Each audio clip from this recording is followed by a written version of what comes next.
کل میں نے زکوٰۃ کے نصاب کے حوالے سے بات کی تھی کہ زکوٰۃ کس پر فرض ہوتی ہے۔ آج ایک بات یہ عرض کرنی ہے کہ زکوٰۃ کس کو دی جا سکتی ہے۔ تو یہاں ایک بات سمجھنی چاہیے کہ شریعت نے لوگوں کے 3 طبقات بنائے ہیں، 3 طبقات میں لوگوں کو تقسیم کیا ہے۔ پہلا طبقہ وہ ہے جن پر زکوٰۃ فرض ہوتی ہے، جن کو شریعت مالدار کہتی ہے۔ جس پر زکوٰۃ فرض ہوتی ہے شریعت اس کو غنی کہتی ہے، مالدار۔ دوسرا طبقہ وہ ہے جس پر نہ تو زکوٰۃ فرض ہے نہ وہ زکوٰۃ لے سکتے ہیں، تو یہ متوسط طبقہ کہلاتا ہے کہ جو نہ زکوٰۃ ان پر شریعت فرض کرتی ہے نہ انہیں اس بات کی اجازت دیتی ہے کہ وہ کسی سے زکوٰۃ لیں۔ تیسرا طبقہ جس کو زکوٰۃ دی جا سکتی ہے، جس کو فقیر کہا جاتا ہے شریعت کی اصطلاح میں۔ یہ 3 طبقات ہیں، ایک غنی، ایک متوسط اور ایک فقیر۔ تو زکوٰۃ شریعت غنی سے لیتی ہے اور فقیر کو دیتی ہے۔ جو پہلا طبقہ ہے غنی، جو صاحب نصاب، جو میں نے کل نصاب ذکر کیا، اس سے شریعت زکوٰۃ لیتی ہے۔ اور جو تیسرا طبقہ ہے فقیر، جس کو شریعت فقیر کہتی ہے، اس کو دیتی ہے۔ بیچ والا جو طبقہ ہے اس پہ نہ زکوٰۃ دینا فرض ہے نہ اس کے لیے زکوٰۃ لینا جائز ہے۔ ان دونوں میں فرق ہے اور اس کو سمجھنا چاہیے۔ عموماً ہمارے لوگ اس میں فرق نہیں کرتے، جس کی وجہ سے بہت گڑبڑ ہو جاتی ہے۔ ایسے لوگ زکوٰۃ وصول کر لیتے ہیں یا لے لیتے ہیں جن کے لیے زکوٰۃ لینا جائز ہی نہیں ہے۔ تو زکوٰۃ فرض جس پر ہوتی ہے وہ نصاب میں کل ذکر کر چکا ہوں۔ سونا، چاندی، نقدی اور مال تجارت، ان میں سے اگر صرف سونا ہے تو پھر سونے کی 7.5 تولہ سونے کا اعتبار ہوگا۔ اگر سونے کے ساتھ کوئی اور چیز ہے یا سونا نہیں کوئی اور چیز ہے، پھر اس میں چاندی کا نصاب معتبر ہوتا ہے کہ 52.5 تولہ چاندی کی قیمت کے بقدر جب پیسہ آ جائے تو اس پر زکوٰۃ فرض ہو جاتی ہے۔ میں تفصیل کل عرض کر چکا ہوں اس کی۔ زکوٰۃ جس طبقے کو نہیں دی جا سکتی، جو درمیانہ طبقہ ہے، یہ وہ طبقہ ہے شریعت کی نظر میں۔ زکوٰۃ کے نصاب میں تو 4 چیزیں ہیں: سونا، چاندی، نقد پیسے اور مال تجارت۔ نقدی جب کہا جاتا ہے نا، کیش، ایک بات یہ سمجھنی چاہیے، کیش میں وہ چیز بھی آتی ہے جو آپ کے پاس نقد صورت میں موجود ہے، آپ کے بینک میں موجود ہے، اور نقد میں وہ چیز بھی آتی ہے جو آپ نے کسی کو قرض دیا ہوا ہے، اس کی زکوٰۃ بھی آپ دیں گے۔ قرض لینے والا زکوٰۃ نہیں دے گا۔ آپ نے کسی کو 2 لاکھ روپے قرض دیے ہوئے ہیں، 2 لاکھ آپ کے پاس جیب میں موجود ہیں، تو آپ 4 لاکھ کی زکوٰۃ دیں گے، 2 لاکھ کی زکوٰۃ نہیں دیں گے۔ وہ جو آپ نے قرض دیا ہے وہ بھی نقدی ہے۔ ہاں، اگر ایسی جگہ آپ کا قرض پھنس گیا ہے جس کے واپس ملنے کی کوئی امید نہیں ہے، تو ایسے مال پہ شریعت زکوٰۃ فرض نہیں کرتی، اس لیے کہ اب وہ آپ کی ملکیت رہی نہیں۔ لیکن اگر آپ کو امید ہے کہ ایسا قرض ہے جو مجھے مل جائے گا واپس، شریعت اس کو بھی نقدی سمجھتی ہے، اس پہ بھی زکوٰۃ فرض ہے۔ اتنی ریلیکسیشن شریعت دیتی ہے کہ شریعت یہ اجازت دیتی ہے کہ جب وہ قرض آپ کو مل جائے تو آپ اس وقت بھی اس کی زکوٰۃ دے سکتے ہیں۔ ابھی فوری طور پر اس کی زکوٰۃ دینا ضروری نہیں، ابھی دے دیں تو اچھی بات۔ کوئی کہتا ہے کہ نہیں، مجھے جب قرض مل جائے گا تو جتنے سالوں کی زکوٰۃ ہوتی ہے میں سب سالوں کی زکوٰۃ دے دوں گا، تو اس طریقے سے بھی کر سکتا ہے۔ نقدی کا یہ مطلب ہوتا ہے۔ سونا، چاندی، نقدی اور مال تجارت۔ مال تجارت کی تعریف بھی میں کل عرض کر چکا ہوں تفصیل سے۔ 5ویں ایک چیز ہوتی ہے ضرورت سے زائد سامان۔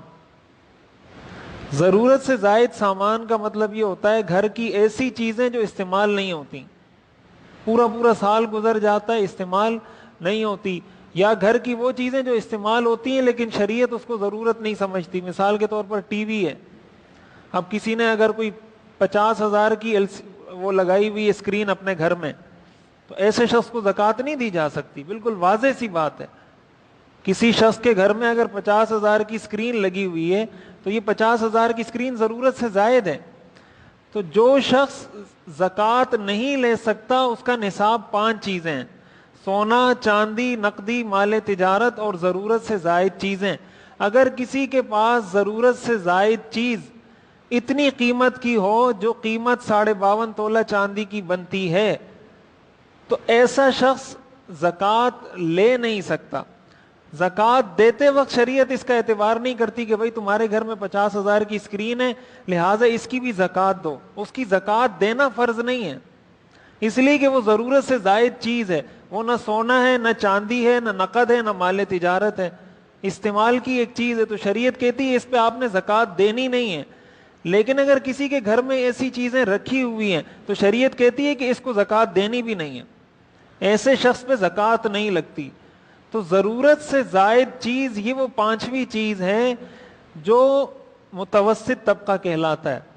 گھر میں ایسے برتن ہیں، ایسی چیزیں جو پورا سال استعمال نہیں ہوتی، تو وہ ضرورت سے زائد چیزیں. اور بھی کوئی بھی ایسی چیز ہے جو پورا سال گزر جاتا ہے، ایک مرتبہ بھی استعمال نہیں ہوتی، تو اس کی بھی قیمت لگائی جائے گی. مثال کے طور پر کسی کے پاس 20,000 روپے نقدی ہیں، 20,000 روپے اس کے پاس نقد پیسے ہیں، باقی نہ اس کے پاس سونا ہے، نہ چاندی ہے، نہ مال تجارت ہے، کچھ بھی نہیں ہے، اس پہ کوئی قرضہ بھی نہیں ہے. 20,000 نقد اس کے پاس موجود ہیں، لیکن اس کے گھر میں ایک اسکرین لگی ہوئی ہے ٹی وی کی جس کی قیمت 30,000 روپے ہے.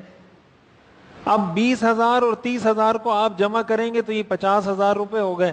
اس کا مطلب اس کے پاس موجود نقدی کو اور ضرورت سے زائد چیزوں کو جب جمع کیا جائے تو اس کی قیمت 52.5 تولہ چاندی تک پہنچ جاتی ہے. جب پہنچ جاتی ہے ایسے شخص کو زکوٰۃ نہیں دی جا سکتی. اس کو شریعت متوسط طبقہ کہتی ہے، جو درمیانی طبقہ ہے، جو نہ زکوٰۃ دیتا ہے نہ زکوٰۃ لیتا ہے. تیسرا طبقہ ہے جس کو شریعت فقیر کہتی ہے، انما الصدقات للفقراء والمساکین، کہ صدقات اور زکوٰۃ ہی فقراء اور مساکین کا حق ہے. یہ تیسرا طبقہ وہ ہے جس کے پاس نہ سونا اتنا ہے، نہ چاندی اتنی ہے، نہ نقدی اتنی ہے، نہ مال تجارت اتنا ہے، نہ ضرورت سے زائد چیزیں اتنی ہیں، نہ ان سب کو ملانے کے بعد اتنی قیمت بنتی ہے ان چیزوں کی کہ وہ 52.5 تولہ چاندی کی قیمت جو 44,000 روپے ہے اس تک پہنچ جائے. ایسا شخص زکوٰۃ کا مستحق ہوتا ہے. زکوٰۃ ایسے شخص کو دی جاتی ہے اور ایسے شخص کو ہی دینی چاہیے. اگر آپ نے درمیانے درجے والے شخص کو دے دی بغیر تحقیق کے، زکوٰۃ ادا نہیں ہوگی. زکوٰۃ ادا کرتے وقت تحقیق کرنا لازم ہے، لیکن تحقیق کرنے کا یہ مطلب نہیں کہ آپ اس بندے سے جا کے پوچھیں کہ آپ پہ زکوٰۃ لگتی ہے یا نہیں لگتی. ظاہر ہے اس کی عزت نفس مجروح ہوگی اس سے. آپ جب کسی کو کہیں گے میں آپ کو زکوٰۃ دینا چاہتا ہوں تو ظاہر ہے کوئی بھی اگر سفید پوش آدمی ہے یا عزت دار آدمی ہے تو یہ بات اس کو اچھی نہیں لگے گی. آپ جتنی تحقیق آپ کے لیے ممکن ہے، آپ کسی بھی خارجی طریقے سے، کسی کے ذریعے سے بھی معلومات لے لیں موٹی موٹی کہ بھائی ان کی گھر کی کنڈیشن کیا ہے، ان کی کیا آمدنی ہے، کتنا خرچہ ہے، وغیرہ وغیرہ. آپ کو یہ جو میں نے نصاب بتایا آپ کو اندازہ ہو جائے کہ بھائی اس نصاب کے مطابق اس کو زکوٰۃ دی جا سکتی ہے تو اس کو زکوٰۃ دے دیں. تو اس طرح تحقیق کرنا کوئی ضروری نہیں ہے کہ آپ اس سے براہ راست پوچھیں کہ بھئی آپ کو زکوٰۃ لگتی ہے یا نہیں لگتی. یہ ٹھیک طریقہ نہیں ہے. خود معلومات کریں جس طریقے سے بھی معلومات ممکن ہے. اپنی تحقیق کر لی، اس کے بعد آپ نے زکوٰۃ دے دی، بعد میں آپ کو پتہ چلا کہ نہیں اس کو تو زکوٰۃ نہیں لگتی تھی، تب آپ کی زکوٰۃ ادا ہو گئی. لیکن اگر آپ نے تحقیق ہی نہیں کی، آپ نے کہا بس زکوٰۃ کے پیسے یہ میرے چچا کا بیٹا ہے اس کو دے دو، بس یہ میری خالہ کا بیٹا ہے اس کو دے دو، دے دیے، بعد میں پتہ چلا کہ وہ تو صاحب نصاب ہے خود، یا اس پہ زکوٰۃ فرض ہے یا فرض نہیں ہے لیکن لینے کا اہل بھی نہیں ہے، تو زکوٰۃ ادا نہیں ہوگی، دوبارہ ادا کرنی پڑے گی. تو تحقیق کے بعد اگر دی ہے اور بعد میں پتہ چلا کہ مستحق نہیں تھا، زکوٰۃ ادا ہو گئی. تحقیق کے بغیر دی ہے، بعد میں پتہ چلا کہ زکوٰۃ کا مستحق نہیں تھا، زکوٰۃ ادا نہیں ہوئی، دوبارہ دینی پڑے گی. تو ایک تو یہ 3 طبقات سمجھنے چاہیے. ایک وہ طبقہ جس پر زکوٰۃ فرض ہے، دوسرا وہ طبقہ جس پہ زکوٰۃ فرض نہیں ہے لیکن لے بھی نہیں سکتا، تیسرا وہ طبقہ جس کو زکوٰۃ دی جا سکتی ہے اور اسی کے لیے شریعت نے یہ زکوٰۃ رکھی ہے کہ ان کو زکوٰۃ دی جائے. ایک تو یہ بات. دوسری بات، کسی سید کو زکوٰۃ نہیں دی جا سکتی. حدیث شریف میں آتا ہے کہ صدقہ یا زکوٰۃ یہ مال کا میل ہوتا ہے اور آل محمد کے لیے یہ مناسب نہیں کہ وہ لوگوں کا میل کچیل جمع کرے. سید سے مراد شریعت کی فقہی اصطلاح میں بنو ہاشم ہوتے ہیں. ہمارے ہاں جو سید کی اصطلاح استعمال ہوتی ہے اس سے عموماً مراد حضرت فاطمہ رضی اللہ تعالی عنہ کی جو اولاد ہے ان کو سید کہا جاتا ہے. شریعت کی اصطلاح میں سید یہ ہماری اصطلاح ہے، اردو کی اصطلاح ہے یہ. بنو ہاشم کو زکوٰۃ نہیں دی جا سکتی. بنو ہاشم سے مراد آل عباس، آل جعفر، آل عقیل، حضور علیہ الصلوۃ والسلام کے جو جد امجد ہیں ہاشم، ان کی اولاد میں جو حضور کے چچا ہیں یا حضور کے خود حضور کی اولاد ہیں، حضرت فاطمہ کی اولاد ہیں، یہ سب بنو ہاشم کہلاتے ہیں. ان میں سے کسی کو بھی زکوٰۃ نہیں دی جا سکتی، اور ان کو زکوٰۃ نہیں دینی چاہیے، ان کو ہدیہ دینا چاہیے، گفٹ دینا چاہیے. اگر آپ کی نظر میں کوئی ایسا سید ہے، کوئی ایسا بنو ہاشم ہے جس کو آپ سمجھتے ہیں کہ بھائی یہ مستحق بھی ہے، تو اس کو زکوٰۃ نہ دیں. یہ سب کی مشترکہ ذمہ داری ہے اگر ایسا کوئی خاندان ہے، ایسا کوئی گھرانہ ہے. اس لیے کہ ہدیہ جب کسی کو دیا جاتا ہے تو اس کو بڑا سمجھ کے دیا جاتا ہے. ہدیہ ہم کسی بڑے کو دیتے ہیں جس کو ہم اپنے سے بڑا سمجھتے ہیں یا اس کا ہمارے دل میں احترام ہوتا ہے. اور زکوٰۃ تو کسی ایسے شخص کو بھی دی جا سکتی ہے جس کو انسان اپنے سے کم سمجھ رہا ہوتا ہے کہ یار ایسے شخص کو زکوٰۃ دی جاتی ہے، یہ صدقہ دیا جاتا ہے. تو جو سادات ہیں، سید ہیں، بنو ہاشم ہیں، ان کو ہدیہ دینا چاہیے. یہ فقہاء نے لکھا ہے اگر کوئی ایسا سید ہے جس کا بالکل گزر بسر نہیں ہو رہا، مستحق زکوٰۃ بھی ہے، کوئی اس کو ہدیہ بھی نہیں دے رہا اور بہت پریشان ہے اور کوئی اس کے لیے اور ذریعہ نہیں ہے، تو مجبوری کی حالت میں فقہاء نے لکھا ہے کہ اس کو زکوٰۃ بھی دی جا سکتی ہے. بعض علماء نے اس کا فتویٰ دیا ہے کہ بہت زیادہ مجبوری ہو اور اس کا کوئی اور ذریعہ نہ ہو، نہ اس کو کوئی کچھ دے رہا ہو، نہ کوئی ہدیہ دے رہا ہو، تو ایسی صورت میں ایسے سید کو زکوٰۃ بھی دی جا سکتی ہے. لیکن یہ شریعت کی نظر میں بالکل بھی پسندیدہ نہیں ہے. شریعت اس لیے کہ حدیث شریف میں آتا ہے، حضور علیہ الصلوۃ والسلام نے فرمایا میں کبھی کبھی گھر آتا ہوں تو مجھے بستر پر ایک کھجور کا دانہ رکھا ہوا ملتا ہے، مجھے بھوک بھی ہوتی ہے لیکن میں اس وجہ سے وہ دانہ چھوڑ دیتا ہوں کہ کہیں یہ زکوٰۃ کا نہ ہو. بھوک ہونے کے باوجود حضور علیہ الصلوۃ والسلام کھجور کا وہ دانہ منہ میں نہیں ڈالتے تھے. حضور علیہ الصلوۃ والسلام اتنی احتیاط فرماتے تھے. ایک مرتبہ حضرت حسن نے زکوٰۃ کی کھجوروں میں سے ایک کھجور منہ میں ڈال دی. آپ بچے تھے حضرت حسن. حضور علیہ الصلوۃ والسلام نے ان کو فرمایا کخ کخ، یہ حدیث کے الفاظ ہیں. آپ نے ان کو انداز سے کہا کہ اس کو تھوکو، اس کو نکالو منہ سے، اور آپ نے بعض روایات میں آتا ہے کہ ان کے منہ میں ہاتھ ڈال کے نکالا. بچے تھے اور فرمایا تمہیں پتہ نہیں کہ میرے لیے اور میری آل کے لیے زکوٰۃ کا مال کھانا جائز نہیں ہے. تو حضرت حسن جو بچے تھے، نابالغ تھے، ان کے منہ سے حضور علیہ الصلوۃ والسلام نے کھجور کا دانہ نکالا کہ بھائی یہ تمہارے لیے حلال نہیں ہے. حالانکہ بچے کے لیے کیا حلال اور کیا حرام، بچہ تو مکلف نہیں ہے شریعت کی نظر میں، لیکن یہ حضور تربیت کرنا چاہتے تھے، اپنی اولاد کی تربیت دینا چاہتے تھے کہ بھائی جو چیز تمہارے لیے حلال نہیں وہ بچے بھی نہیں کھا سکتے. اپنے بچوں کی بھی ایسی تربیت کریں کہ حرام سے ان کو بچائیں. تو آل محمد جو بنو ہاشم ہے ان کو بھی زکوٰۃ نہیں دی جا سکتی. اور اس سے ایک بات یہ بھی پتہ چلتی ہے کہ جو لوگ زکوٰۃ کے مستحق نہیں ہیں ان کو زکوٰۃ نہیں لینی چاہیے. اصل محرومی مستحقین کی اس وقت ہوتی ہے جب وہ لوگ زکوٰۃ لیتے ہیں جن کو زکوٰۃ لگتی نہیں ہے. ہاں، جیسے ہمارے ہاں عموماً رمضان کے مہینے میں لوگ راشن تقسیم کرتے ہیں نا، راشن تقسیم کرتے ہیں زکوٰۃ کے طور پر.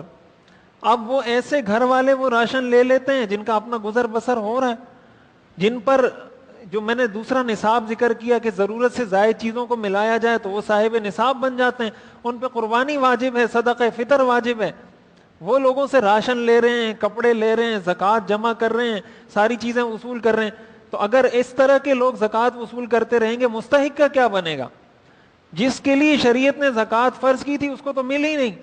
اور یہ حرام ہے، حرام، یہ بات یاد رکھیں.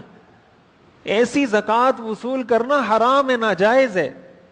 اگر آپ کو پتہ ہے یہ زکوٰۃ کا راشن ہے اور یہ مجھے زکوٰۃ دی جا رہی ہے تو، اور آپ کو پتہ بھی ہے کہ میں صاحب نصاب ہوں، ایسا صاحب نصاب ہوں کہ میں زکوٰۃ نہیں لے سکتا، تو زکوٰۃ لینا جائز نہیں ہے، واپس کر دیں اس کو. تو ایک تو وہ شخص جو ضرورت سے زائد چیزوں کو ملا کے صاحب نصاب بنتا اس کو زکوٰۃ نہیں دی جا سکتی. نمبر 2، سید کو زکوٰۃ نہیں دی جا سکتی. نمبر 3، اپنے والدین کو زکوٰۃ نہیں دی جا سکتی. والدین سے مراد والد، والدہ، دادا، دادی، نانا، نانی، اور اوپر جتنے بھی آگے رشتے ہیں، دادا کے والد، اس کے والد، اوپر جتنے بھی رشتے ہیں، اسی طرح اولاد کو زکوٰۃ نہیں دی جا سکتی. بیٹا ہے، بیٹی ہے، پوتا ہے، پوتی ہے، نواسا ہے، نواسی ہے، نیچے جو بھی نسل میں ہے، نہ اوپر دے سکتے ہیں نہ نیچے دے سکتے ہیں. میاں بیوی ایک دوسرے کو زکوٰۃ نہیں دے سکتے. اس کے علاوہ کسی بھی رشتہ دار کو زکوٰۃ دی جا سکتی ہے. ایک بھائی دوسرے بھائی کو بھی دے سکتا ہے، ایک بھائی اپنی بہن کو بھی دے سکتا ہے، بہن اپنے بھائی کو دے سکتی ہے، بھتیجے کو دے سکتے ہیں، بھانجے کو دے سکتے ہیں، ماموں کو دے سکتے ہیں، چچا کو دے سکتے ہیں، خالہ کو دے سکتے ہیں. جو اوپر نیچے کے رشتے ہیں اور میاں بیوی کے رشتے ہیں، ان کے علاوہ رشتہ داروں میں زکوٰۃ دی جا سکتی ہے. شرط وہی ہے کہ مستحق ہو اور زکوٰۃ لینے کا اہل ہو. تو یہ 3 چیزیں ہو گئی، ایک صاحب نصاب، ایک سید، ایک والدین اور اولاد، اور میاں بیوی یہ ایک دوسرے کو زکوٰۃ نہیں دے سکتے. ایک چیز یہ بھی سمجھنی چاہیے کہ زکوٰۃ جب کسی کو دی جائے اس کو مالک بنانا ضروری ہوتا ہے. مالک بنانے کا مطلب یہ کہ آپ اس کو دے دیں، یہ آپ کی چیز ہے. مثال کے طور پر آپ کسی کو استعمال کے لیے کوئی چیز دے دیتے ہیں، تو استعمال کے لیے کوئی چیز دی تو اس سے زکوٰۃ ادا نہیں ہوگی. آپ نے اپنی گاڑی دے دی کہ بھائی آپ 1 مہینے تک گاڑی استعمال کریں اور نیت یہ کر لی کہ اس میں میری زکوٰۃ پوری ہو جائے گی، زکوٰۃ ادا نہیں ہوگی. مالک بنانا ضروری ہے. چاہے مالک آپ پیسوں کا بنائیں، اس کو آٹے کا مالک بنائیں، چینی کا مالک بنائیں، چاول کا مالک بنائیں، کوئی بھی چیز زکوٰۃ میں دی جا سکتی ہے. شرط یہ کہ مالک بنائیں. زکوٰۃ کسی کو اجرت میں نہیں دی جا سکتی، کسی کی تنخواہ میں زکوٰۃ نہیں دی جا سکتی کہ آپ کا ملازم ہے، آپ نے زکوٰۃ کی نیت سے اس کی اجرت بنتی تھی 15-20 ہزار روپے، آپ نے زکوٰۃ کی نیت کر لی کہ چلو تنخواہ بھی ادا ہو جائے گی اور زکوٰۃ بھی. ایک تیر سے 2 شکار، تو یہ 2 شکار نہیں ہوں گے، ایک ہی شکار ہوگا، وہ تنخواہ ہی ادا ہوگی، زکوٰۃ ادا نہیں ہوگی. کسی کی اجرت میں زکوٰۃ نہیں دی جا سکتی. اسی طرح کسی کو آپ بٹھا کے کھانا کھلائیں کہ بھئی آپ بیٹھے میں کھانا کھلا رہا ہوں، اس سے بھی زکوٰۃ ادا نہیں ہوگی. اس لیے کہ جب کھانے پر کسی کو بٹھایا جاتا ہے اس کو کھانے کا مالک نہیں بنایا جاتا، اس کو یہ کہا جاتا ہے کہ جتنا کھا سکتے ہو کھا لو. اسی لیے یہ جو لکھا ہے فقہاء نے کہ آپ کسی دعوت میں جائیں، جیسے بعض لوگوں کی عادت ہوتی ہے نا، چیزیں دعوت سے اٹھا کے جیب میں ڈال کے گھروں کو لے جاتے ہیں، یا تھیلیاں ساتھ لے کے جاتے ہیں کہ چلو آتے ہوئے تھیلی میں بریانی لے کر آئیں گے. یہ ناجائز ہے، اس لیے کہ اس دعوت والے نے آپ کو اس بریانی کی دیگ کا مالک نہیں بنایا کہ یہ دیگ آپ کی ہو گئی، جتنی مرضی اس سے تھیلیاں بھرو یا پیٹ بھرو. اس نے آپ کو یہ کہا ہے آپ کے لیے حلال ہے، اس میں سے جتنا کھا سکتے ہو کھا لو. لہٰذا زکوٰۃ ایسے ادا نہیں ہوگی کہ آپ نے ایک بریانی دیگ منگوائی اور کہا کہ بھائی یہ سارے لوگوں کو کھلا دو، زکوٰۃ ادا نہیں ہوگی. زکوٰۃ میں مالک بنانا ضروری ہے. ایک چیز اس میں یہ بھی یاد رکھنی چاہیے کہ بعض لوگ ایسے ہوتے ہیں جو پیسے کو ضائع کرتے ہیں. یعنی آپ اگر سمجھتے ہیں کوئی گھرانہ، کوئی فیملی ایسی ہے کہ بھائی یہ مستحق ہے زکوٰۃ کی، لیکن ان کے مردوں کو دیں گے تو وہ اس پیسے کو ضائع کر دیں گے. کوئی چرس پی لے گا، کوئی شراب پی لے گا، سگریٹ میں اڑا دے گا، فضول خرچی میں اڑا دے گا. ایسے لوگوں کو پیسے نہیں دینے چاہیے. ایسے لوگوں کی آپ گھر کی ضرورت معلوم کریں، ان کو راشن چاہیے، ان کو عید کے لیے کپڑے چاہیے، عید کے لیے جوتے چاہیے، جو ان کی ضرورت ہے وہ چیز لا کے ان کے گھر میں دے دیں، تاکہ ان کے گھر کا جو مرد ہے وہ اس کو فضول خرچی میں اڑائے نہیں، اس کو ضائع نہ کرے، اور جو حق ہے وہ اپنے اصل مستحق تک پہنچ جائے. اور ایک بات زکوٰۃ کے حوالے سے یہ بھی یاد رکھنی چاہیے کہ زکوٰۃ جب کسی کو دی جاتی ہے تو اس کو یہ بولنا ضروری نہیں ہوتا کہ یہ میں زکوٰۃ دے رہا ہوں. اس لیے کہ بہت سارے لوگ ایسے سفید پوش لوگ ہوتے ہیں، آپ اگر ان کو کہیں گے میں زکوٰۃ دے رہا ہوں، وہ نہیں لیں گے آپ سے. آپ ان کو کہیں میں آپ کو ہدیہ دے رہا ہوں، یہ میری طرف سے آپ کے لیے گفٹ ہے، میں ہدیہ دے رہا ہوں، تو آپ چاہے اس کو ہدیے کا نام دیں، گفٹ کا نام دیں، کوئی بھی نام دے دیں، نیت آپ کی زکوٰۃ کی ہے تو زکوٰۃ ادا ہو جائے گی. اس لیے یہ بولنا ضروری نہیں ہوتا. اگر آپ کو پتا ہے کہ ایک شخص مستحق ہے، آپ جا کے اس کو خاموشی سے دے دیں، بھائی یہ آپ لے لیں، آپ اس سے اپنے گھر کا خرچہ چلا لیں، اپنے عید کے لیے کپڑے وپڑے خرید لینا، کوئی بھی ایسا جملہ بول کے اس کو پیسے دے کر آ جائیں. یہ ضروری نہیں کہ آپ اس کو کہیں یہ میں آپ کو زکوٰۃ کے پیسے دے رہا ہوں. ہاں یہ الگ بات ہے کہ آپ کسی ادارے میں اگر دے رہے ہیں تو ادارے میں دیتے وقت بتانا ضروری ہوتا ہے. کسی ٹرسٹ میں دے رہے ہیں، کسی مدرسے میں دے رہے ہیں، کسی فاؤنڈیشن کو دے رہے ہیں، ان کو بتانا ضروری ہے، فرض ہے کہ یہ زکوٰۃ ہے. وہ بتانا اس لیے ضروری ہے کہ اس طرح کے اداروں میں مختلف مدات ہوتی ہیں کہ یہ صدقے کی مد ہے، یہ زکوٰۃ کی مد ہے، یہ ہدیے کی مد ہے، تو وہ ہر چیز کو اس کی مد میں خرچ کرتے ہیں. اب زکوٰۃ کے پیسے، مثال کے طور پر کوئی غیر مسلم ہے، تو غیر مسلم کے علاج پہ تو زکوٰۃ کے پیسے نہیں لگائے جا سکتے نا. غیر مسلم کو بھی زکوٰۃ نہیں دی جا سکتی, یہ بھی یاد رکھیں. غیر مسلم کو زکوٰۃ صرف مسلمان کو دی جا سکتی ہے. عام صدقہ کسی کو بھی دیا جا سکتا ہے, کافر کو بھی دے سکتے ہیں. جو فرض زکوٰۃ ہے وہ کسی کافر کو نہیں دے سکتے. تو کسی ٹرسٹ میں, کسی ادارے میں, کسی فاؤنڈیشن, ہسپتال میں دیتے وقت بھی ہمارے لوگ بسا اوقات کیا کرتے ہیں کہ بھائی یہ ٹرسٹ ہے, یہ ادارہ ہے, یہ فاؤنڈیشن ہے, یہ ہسپتال ہے, بہت اچھا کام کر رہا ہے, لہٰذا زکوٰۃ ان کو دے دیں. اگر آپ کسی ادارے میں زکوٰۃ دے رہے ہیں, اس کے لیے آپ کو اس بات کا یقین ہونا ضروری ہے کہ یہ لوگ زکوٰۃ کو صحیح طریقے سے, صحیح جگہ پر, شریعت کے اصولوں کے مطابق خرچ کرتے ہیں.